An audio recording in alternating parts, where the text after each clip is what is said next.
Imagine priests yanking still-beating hearts from chests atop towering pyramids, or perfectly preserved children entombed on icy mountain peaks as offerings to gods.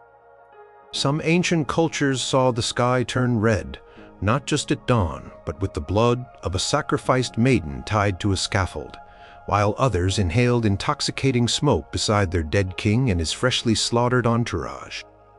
Past is a foreign country, and its customs can seem utterly alien to us today. Here are some of the most bizarre rituals from cultures long gone.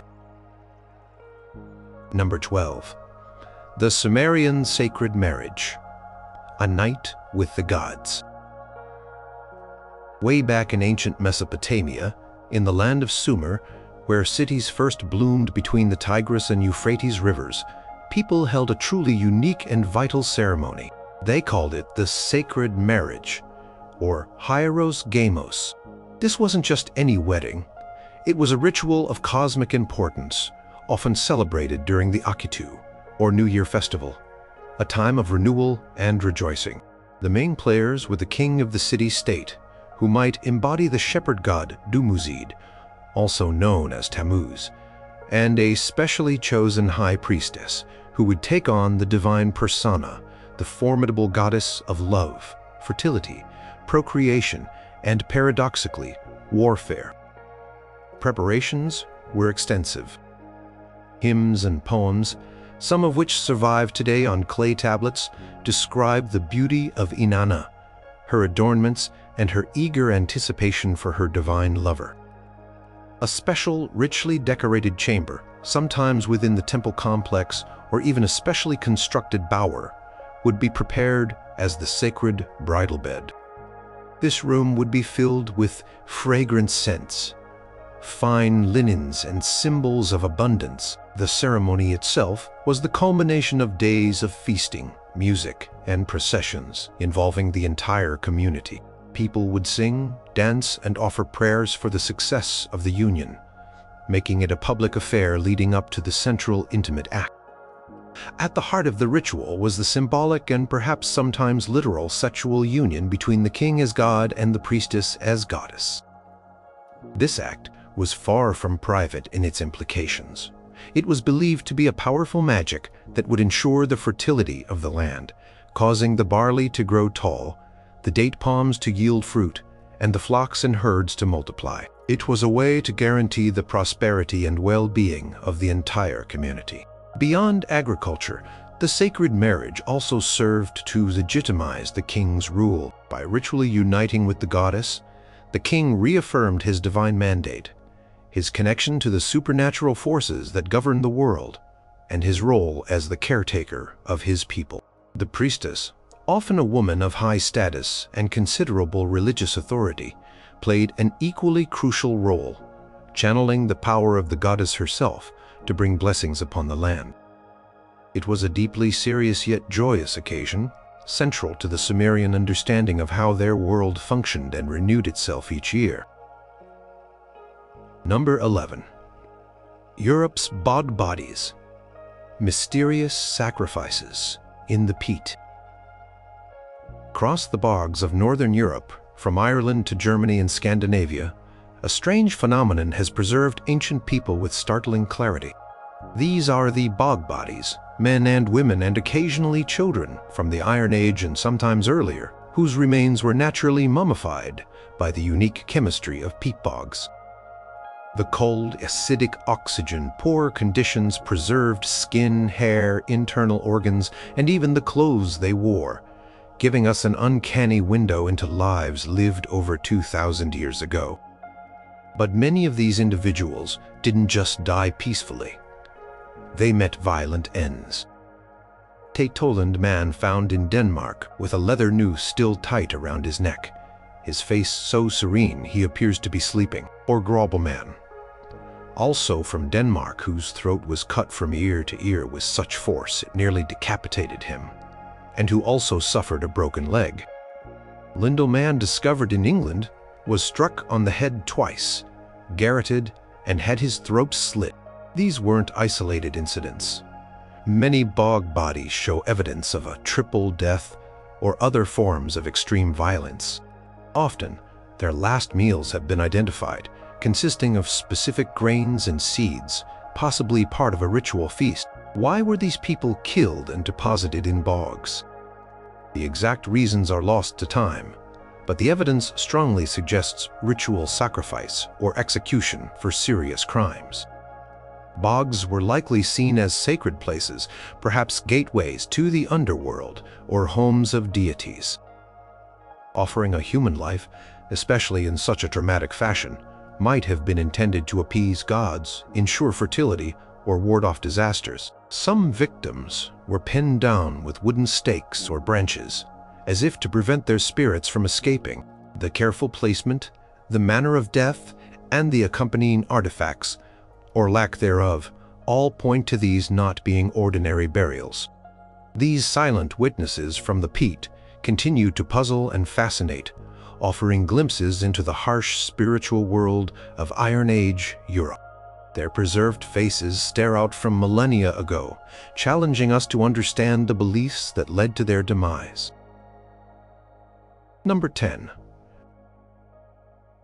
The Skidi Pawnee Morning Star Sacrifice, appeasing a celestial power. The Skidi band of the Pawnee Nation, who lived in what is now Nebraska, practiced a dramatic and rare ritual known as the Morning Star Sacrifice. This ceremony was not an annual event, but was performed only when a man in the community had a specific dream or vision in which the morning star, a powerful male deity, demanded it. Purpose was profound: to ensure the fertility of the earth, the success of their crops, especially corn, the abundance of buffalo, and the continuation of life itself. It was a reenactment of the Pawnee creation story, where the morning star mated with the evening star to create the first human being. Once the vision was confirmed by the priests, a raiding party would be sent out to capture a young maiden from an enemy tribe. She was not mistreated. In fact, she was usually treated with honor and kindness in the months leading up to the ceremony, often unaware of her ultimate fate. She was given fine clothes, good food, and was considered consecrated to the morning star. The ritual itself was elaborate and highly symbolic. As the day approached, a special scaffold representing the Garden of the Evening Star was constructed. The maiden was painted half red, symbolizing day, and half black, symbolizing night, and adorned with specific symbols. On the appointed day, just as the morning star, often identified with Mars or Jupiter, rose in the pre-dawn sky, the maiden was tied to the scaffold.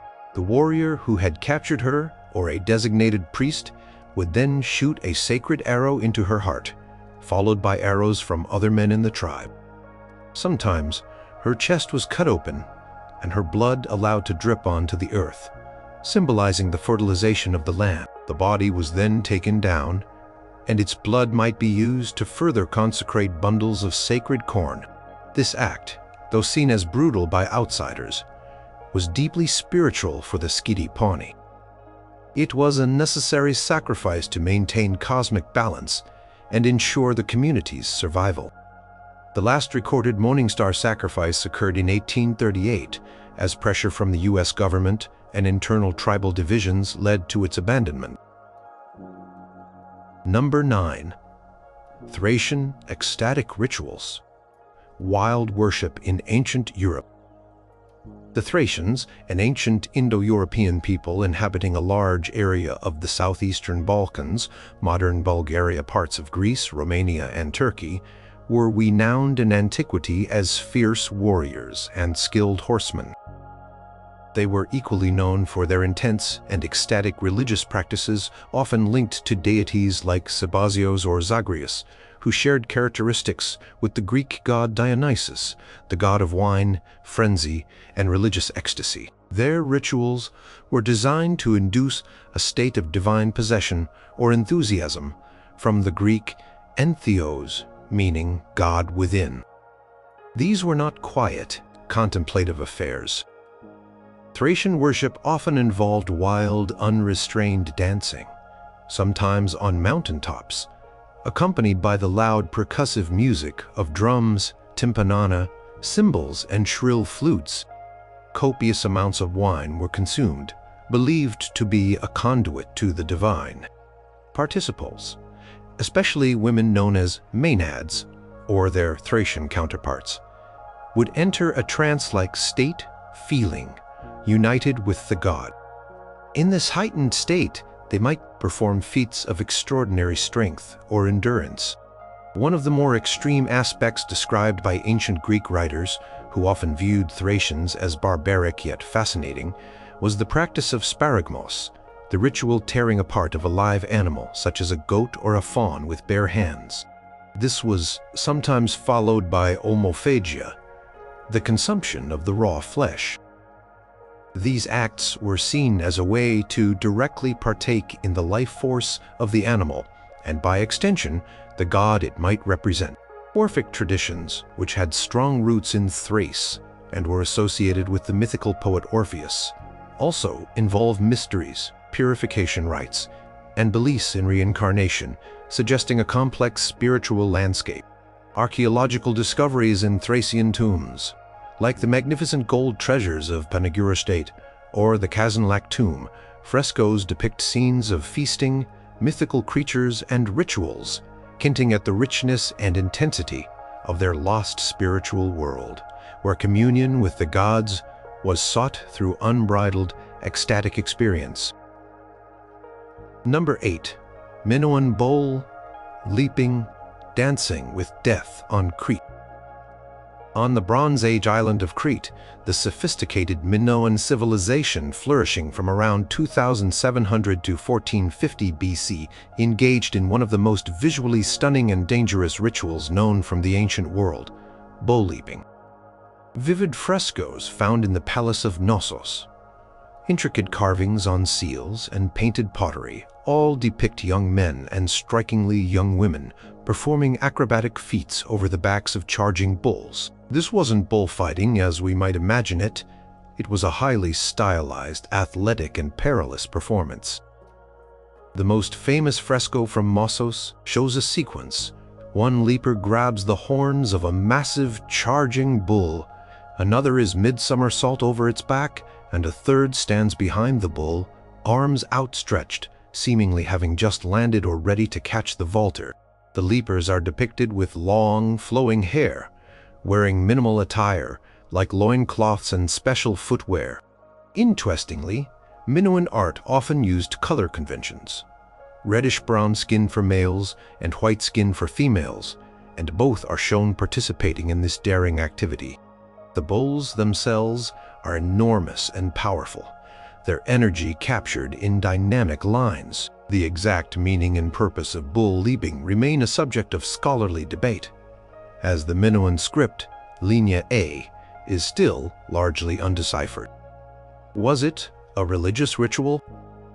Bulls were clearly important symbols in Minoan culture, appearing frequently in their art and mythology, perhaps representing strength, fertility, or even a divine entity.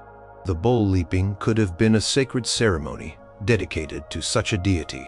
Was it a rite of passage for elite youths, testing their courage, agility, and skill?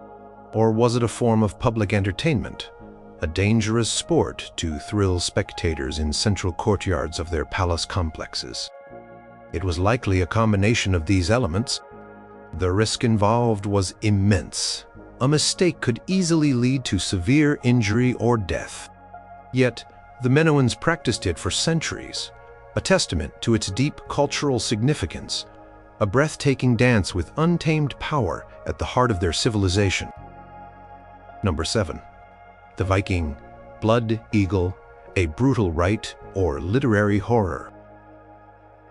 The sagas and skaldic poetry of the Norse world, written down centuries after the Viking Age, roughly 8th to 11th centuries CE, describe an exceptionally gruesome ritual execution known as the Blodorn or Blood Eagle. This terrifying act was supposedly reserved for particularly hated enemies, or those who had committed heinous offenses against powerful Viking chieftains. If the accounts are to be believed, It was a method designed to inflict maximum agony and public humiliation, possibly as a sacrifice to Odin, the All-Father God, associated with war, wisdom, and death. According to these literary sources, the victim would be laid face down. Their back would then be cut open and the ribs severed from the spine, one by one, using a sharp weapon. The ribs were then supposedly pulled outwards, creating a pair of bloody, wing-like appendages. The final horrifying step, as described in some accounts, involved pulling the lungs out through these openings and draping them over the wings, the victim perhaps still alive to experience their lungs deflating. The imagery was potent. An eagle, a bird of prey often associated with Odin, carved onto the back of a dying man. However, the historical reality of the blood eagle is hotly debated by scholars. Some argue that the descriptions in the sagas are literal accounts of a genuine practice. Others contend that it might be a misunderstanding of complex poetic kennings, metaphorical phrases, or a literary invention, a piece of gruesome storytelling designed to emphasize the cruelty of pagan Vikings, or to magnify the suffering of heroes. There is no contemporary archaeological evidence or clear, unambiguous eyewitness account from the Viking Age itself that confirms the blood eagle was performed exactly as described. The existing accounts are few, late, and often vary in their details. Whether a genuine ritual torture or a terrifying literary motif, the blood eagle remains one of the most infamous and disturbing images associated with the Viking Age, a symbol of ultimate vengeance and brutal power. Number 6. Celtic headhunting. The soul's power in a severed trophy. For the various Celtic-speaking tribes that spread across much of Europe during the Iron Age, from Britain and Ireland to Gaul, modern France, and beyond, the human head held a profound and somewhat terrifying significance. Classical Greek and Roman writers like Diodorus, Siculus, Strabo, and Livy all recorded, often with a mixture of revulsion and fascination, the Celtic practice of headhunting. After a battle, Celtic warriors would often sever the heads of their most formidable slain enemies. These were not merely gruesome trophies of war. They were imbued with deep ritualistic and spiritual meaning. The Celts believed the head was the seat of the soul, the essence of a person's being, strength, and consciousness. To take an enemy's head was to capture their spirit, to possess their power, and perhaps even to prevent their ghost from seeking revenge. Heads of revered ancestors might also have been preserved and venerated. Victorious warriors would proudly display these severed heads, and some were tied to their horses' necks or saddles as they rode home from battle. Others were nailed to the entrances of their homes or hill forts, oppida, serving as a potent symbol of the household's prowess, and as an apotropaic charm to ward off evil spirits or enemies. Important heads, perhaps those of great chieftains or particularly renowned foes, might be embalmed often with cedar oil and kept in special chests or niches. Archaeological sites, such as the sanctuary at Roquepertus in southern France, have revealed stone pillars with niches carved to hold human skulls, alongside statues of warrior deities. Celtic art and mythology are also rich with imagery of severed heads, often depicted as speaking, prophesying, or possessing supernatural powers even after death, like the story of Bran the Blessed in Welsh mythology, whose severed head continued to protect Britain. This cult of the head, Gosco worldview where the spiritual and the martial were inextricably linked, and the head itself was a potent focus of power. Number 5. The Mayan underworld, ball game and bloodletting, a cosmic struggle. The Maya civilization, which flourished in Mesoamerica for centuries, is renowned for its sophisticated calendar, hieroglyphic writing, and monumental architecture. But at the heart of their complex worldview were rituals that could be both beautiful and brutal, particularly their sacred ball game, and the pervasive practice of bloodletting. These were not mere pastimes or simple offerings. They were essential for maintaining cosmic order and communicating with the gods. The Mayan ball game, known as pits, was played in distinctive eye-shaped stone courts found in nearly every major Maya city. Players, often adorned in heavy protective gear, used their hips, thighs, and sometimes upper arms to strike a solid rubber ball, which could weigh several pounds. The game was incredibly agile and skillful, but it was far more than a sport. Chalchidic inscriptions and iconography reveal that pits often reenacted mythological narratives, particularly the struggles between the hero twins and the malevolent gods of Xibalba, the Mayan underworld. The stakes could be incredibly high.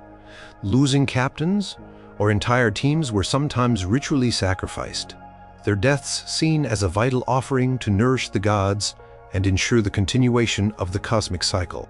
Equally important was the ritual of bloodletting.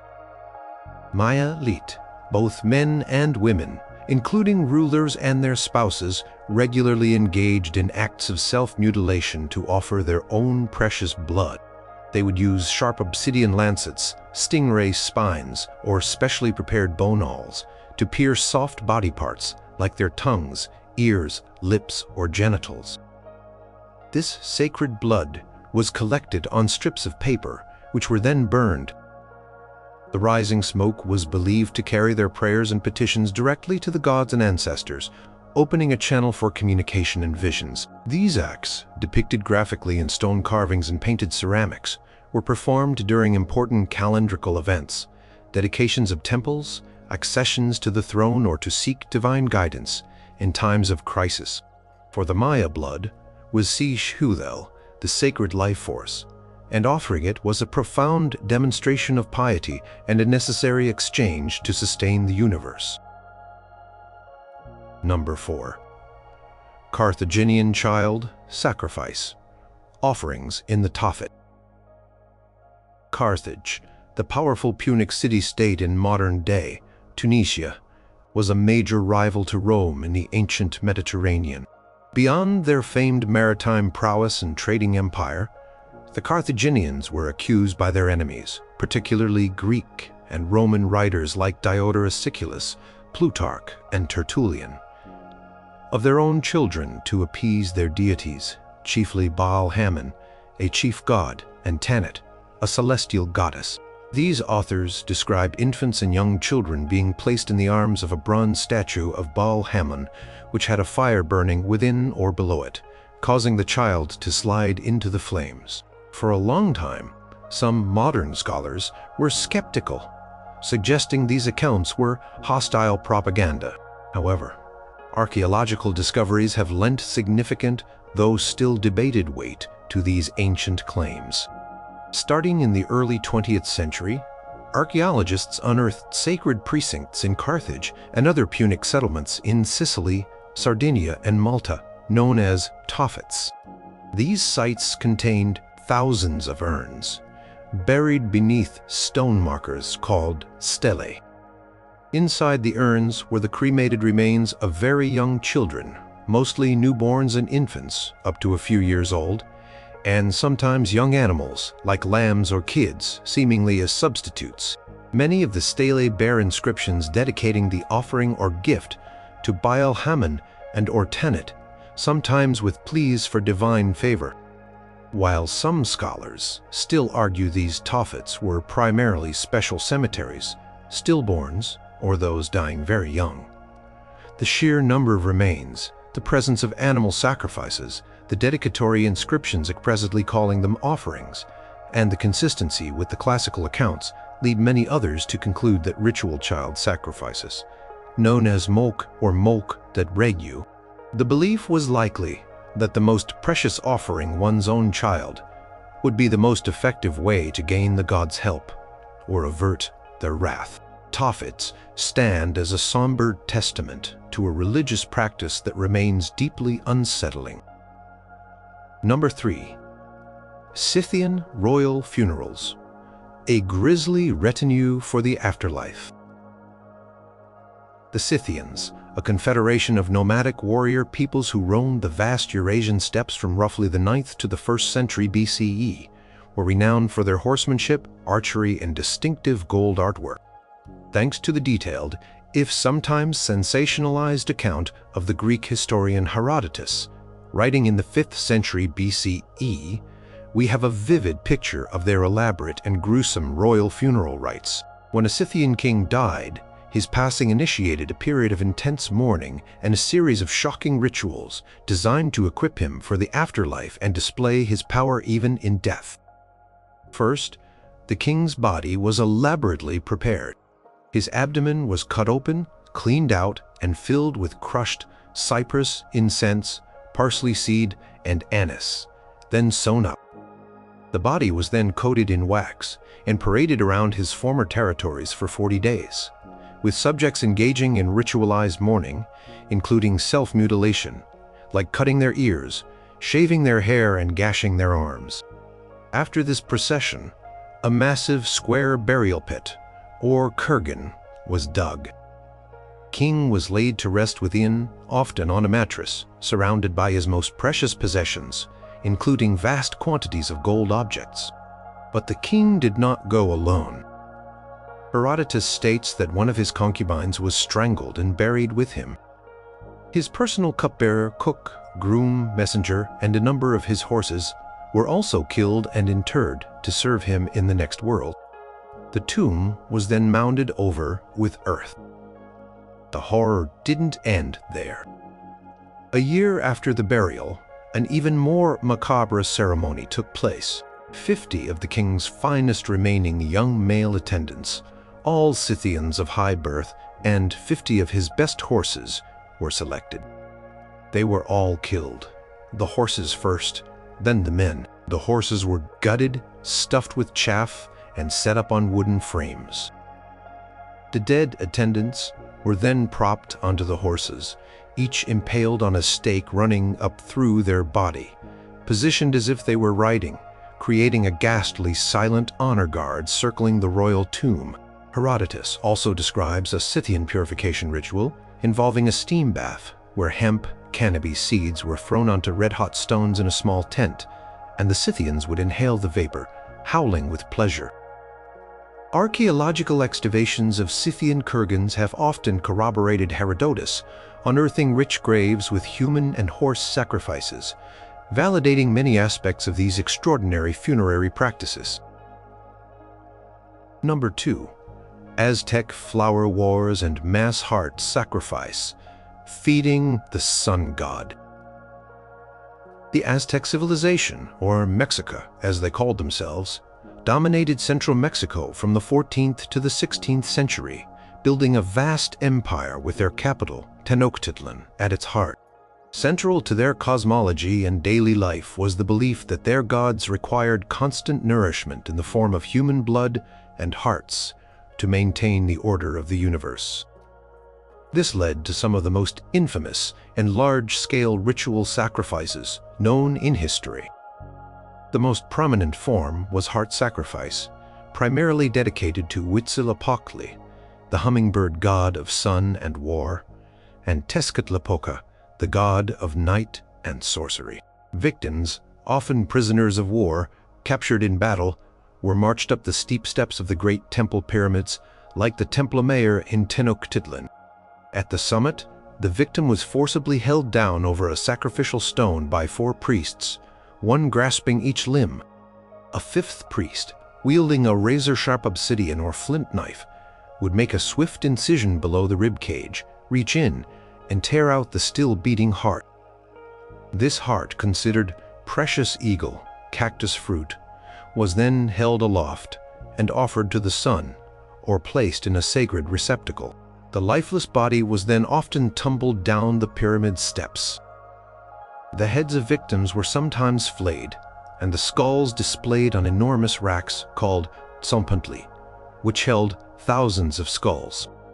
To ensure a steady supply of victims for these vital rituals, the Aztecs engaged in flower wars, exoquiol.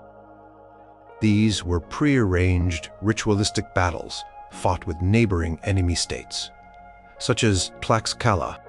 Primary objective was not to conquer territory or kill enemies on the battlefield, but to capture warriors alive to serve as sacrificial offerings. These wars were considered a sacred duty, a way to harvest the offerings the gods demanded. The Aztecs believed that without these sacrifices, the sun would fail to rise, the crops would wither, and the world would descend into darkness and chaos. While the exact numbers are debated by historians, some early Spanish accounts claim tens of thousands sacrificed at a single event. There is no doubt that human sacrifice was practiced on a significant scale, forming a cornerstone of Aztec state religion and their understanding of their place in the cosmos. Other forms of sacrifice included decapitation, arrow sacrifice, burning, and gladiatorial combat, where a captive, tied to a stone, fought against heavily armed Aztec warriors. Number 1. The Capacocha, Inca children on ice. High in the frigid peaks of the Andes Mountains, the Inca Empire, which stretched for thousands of miles across South America, practiced one of its most solemn and significant rituals, the Capacocha. This complex ceremony involved the sacrifice of children chosen for their physical perfection, unblemished beauty, and often their high social status, sometimes being the sons or daughters of local chiefs from conquered territories, sent to the Inca capital of Cusco as tribute. These children were considered the purest offerings the Inca could provide to their deities. The Capacocha was not a frequent event, but was performed at times of great importance or crisis.